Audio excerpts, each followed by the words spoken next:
Olá, amiga ou amigo, é bom estar contigo a cada semana para juntos estudarmos lições da Bíblia, quer através da Rádio Tranquilidade, onde nos ouves, ou então podes nos ver através do canal do YouTube ou página do Facebook 2 Minutos com Ele. Faz gosto no nosso canal e partilha o link desta lição com os teus amigos ou faz simplesmente partilhar na tua página pessoal do Facebook e assim estarás a ser um portador de luz. É para mim um prazer estar a cada semana com cada um de vós. Terminamos a lição da semana passada falando sobre o jejum dos judeus em contraposição ao verdadeiro jejum que Deus quer.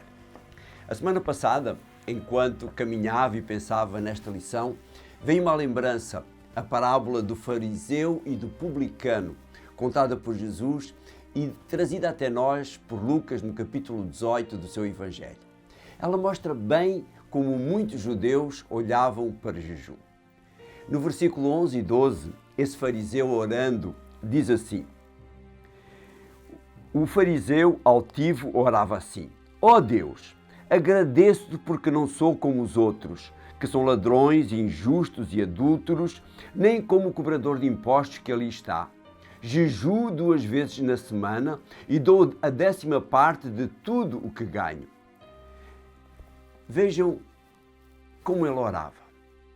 O fariseu desta parábola retrata exatamente a atitude condenada por Deus. O jejum como forma de exaltação pessoal e não como uma manifestação sincera de arrependimento e necessidade de Deus. Por outro lado, no capítulo 58 de Isaías, nós víamos qual o verdadeiro jejum que Deus gostaria que o seu povo fizesse.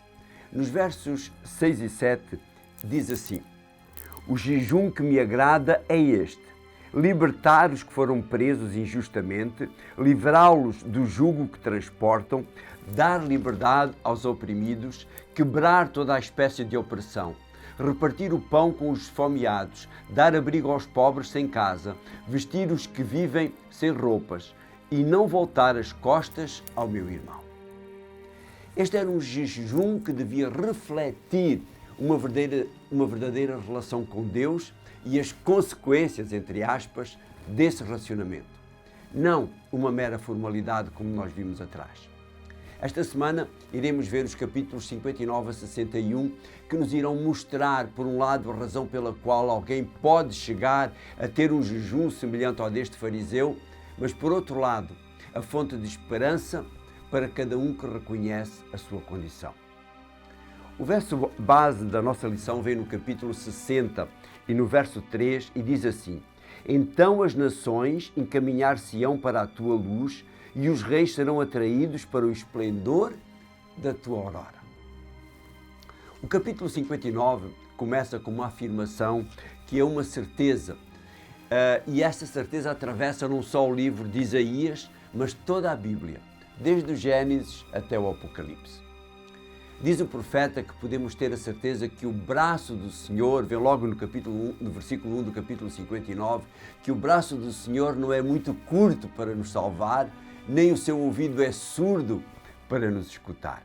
Mas parece que existe sempre um mas. O restante do capítulo 59 é uma descrição da triste realidade do mundo de então, do mundo antes do profeta, do mundo posterior ao profeta e do mundo em que cada um de nós vive. Ele começa por dizer no verso 2 do capítulo 59.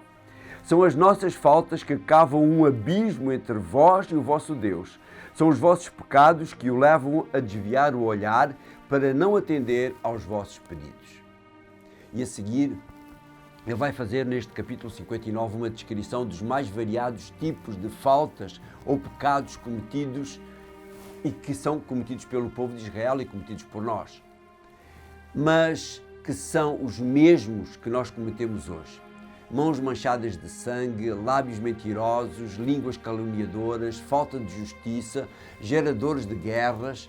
E ele acaba por terminar no versículo 8 dizendo: não conhecem o caminho da paz, por onde andam, calcam o direito aos pés, escolhem para si caminhos tortuosos e quem os seguir nunca há de conhecer a paz.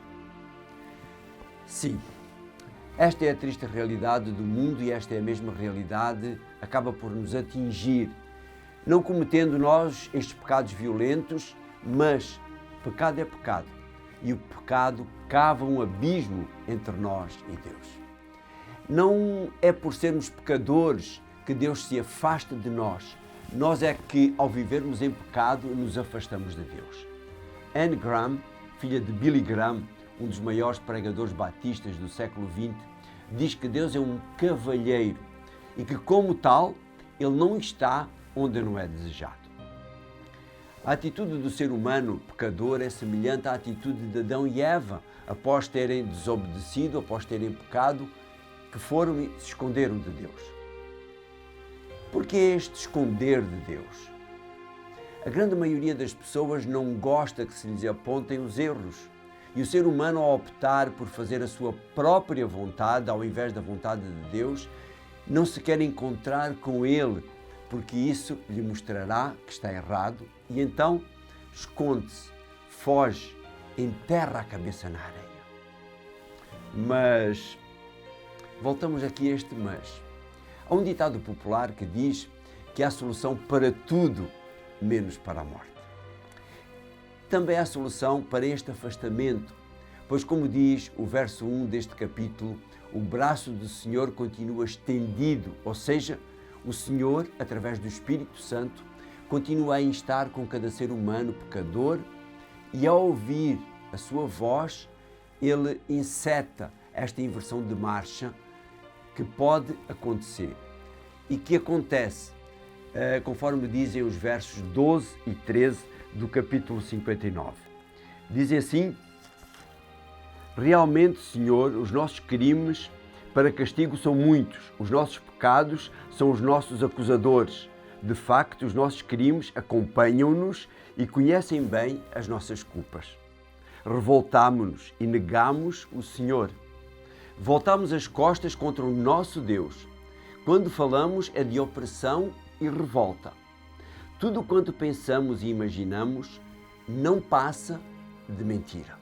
Mas poderás tu dizer, isto é para as pessoas que conhecem a vontade de Deus e têm uma relação com Deus, que podem reconhecer a voz de Deus, e os outros? Aqueles que não têm esta relação, que não têm este conhecimento, que não sabem reconhecer a voz de Deus, o que acontecerá com eles? Para responder a essa pergunta, temos de voltar ao livro de Gênesis, ao capítulo 12 e ao chamado que Deus faz a Abraão e à promessa que o Senhor lhe faz de que ele seria uma grande nação.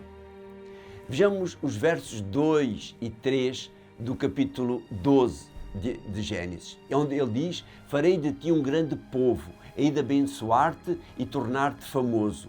O teu nome será uma bênção. E depois no versículo 13, hei de abençoar os que te abençoarem e amaldiçoar os que te amaldiçoarem. E através de ti, presta atenção, e através de ti serão abençoados todos os povos do mundo.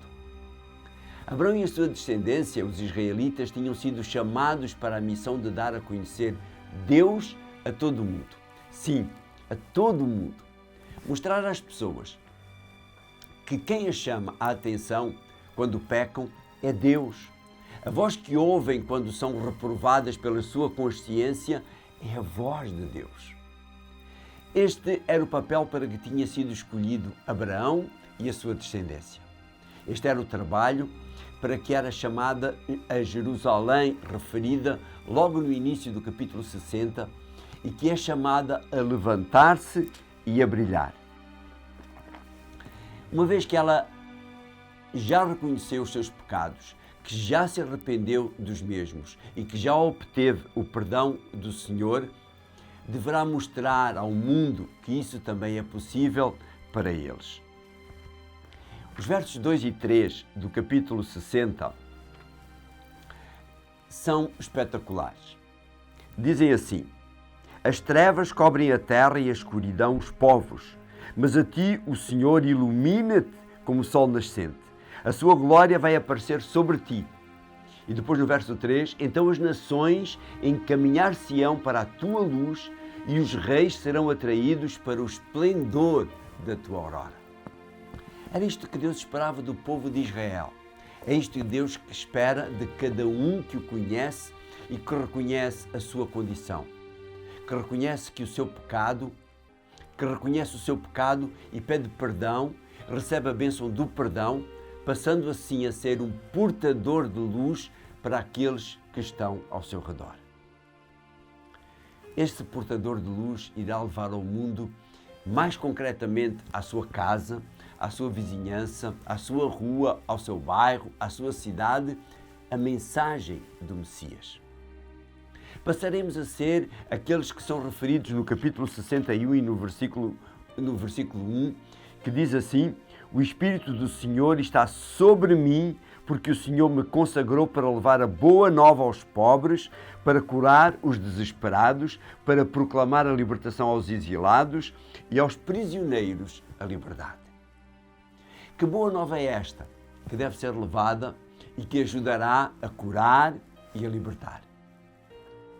Esta é a boa nova do Messias, o Filho de Deus que veio a esta terra para nos reconciliar com Deus, para servir de ponte sobre este abismo referido no verso 2 do capítulo 59, que faz separação entre nós e Deus. Repara que não é entre Deus e nós, é entre nós e Deus. Esse era o Messias que os descendentes de Abraão deviam levar ao mundo e que acabaram por não conseguir fazer. Muito pelo contrário, cuja missão tentaram inviabilizar.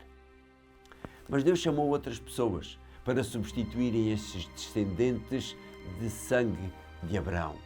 Estes descendentes que acabam por ser os seus filhos adotivos por aceitarem o sangue derramado por Jesus no Calvário. Por isso mesmo, podemos terminar com o cântico do profeta, que deve ser o nosso cântico de alegria também. E vem no versículo 10 do capítulo 61 e diz assim: rejubilo de alegria no Senhor e exulto de contentamento no meu Deus, porque a sua salvação cobre-me como um vestido de festa e a sua vitória como um manto de triunfo. Sou como um noivo com traje solene de casamento, como uma noiva enfeitada com joias. Sim, amigo, existe esperança. Existe esperança para aqueles que aceitam o sacrifício de Jesus, que aceitam a vontade de Deus. Esses viverão eternamente no lugar que Jesus prometeu que iria preparar, onde não haverá morte, nem pranto, nem clamor, nem dor. Queres lá estar? Eu quero lá estar.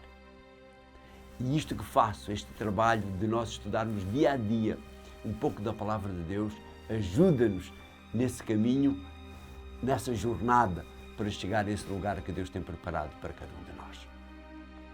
Obrigado, querido Deus. Obrigado porque Tu continuas a olhar por nós, olhar para nós com o Teu olhar de amor. Tu continuas com o Teu braço estendido para nos resgatar. Tu continuas com o Teu ouvido atento ao nosso clamor quando nós vamos a Ti. Ajuda-nos, querido Deus, a aproximarmos cada dia mais de Ti, a desejarmos conhecer mais da Tua Palavra e, acima de tudo, a colocá-la em prática na nossa vida.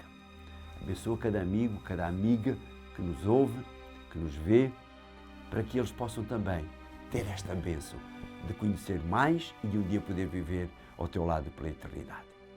Em nome de Jesus pedimos isto. Amém. A semana que vem será a última lição deste livro do profeta Isaías. E esta lição irá falar-nos então sobre este lugar que Deus tem preparado para cada ser humano. E o título da lição é O Renascer do Planeta Terra. Um abraço e encontramos-nos novamente aqui para a semana para estudar um pouco mais, para estudar esta última lição e depois continuaremos com outro tema que será a promessa de aliança. Um abraço e até para a semana.